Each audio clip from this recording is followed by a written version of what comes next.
In 1992, I was about 11 months old, and I was in St. Joseph's West in Lake St.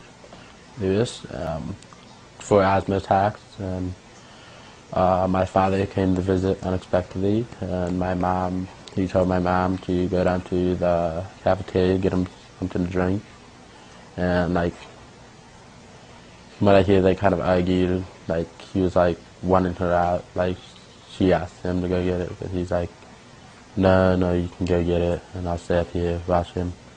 And so he had this AIDS-tainted blood, and he injected me with it.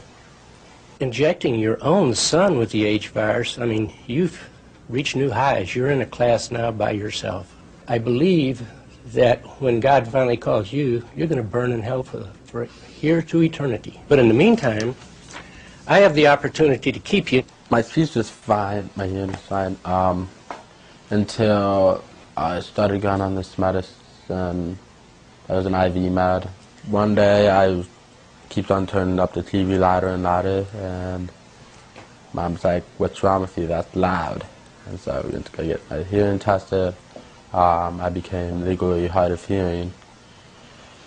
And so I guess over the years, learning new words and just being hard of hearing, that kind of affected my speech. Most kids would grow up with the dad, or if they didn't grow up with the dad, they would just have a dad who wasn't there, who didn't do something so horrible to them. So it is the order, judgment, and sentence of this court that you be confined in the Missouri Department of Corrections for the rest of your natural life. Sometimes when I would have friends,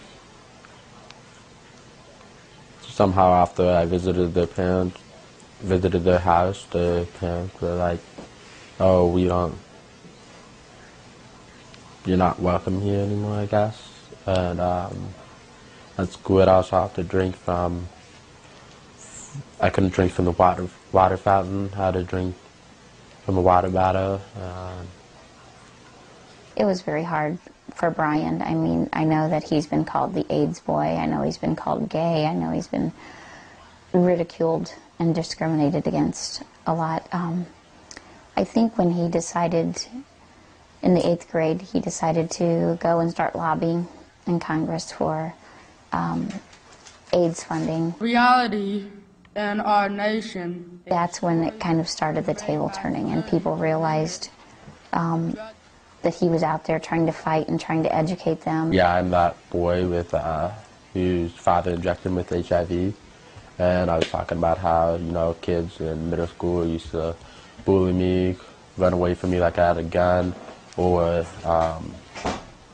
just not want to be my friend.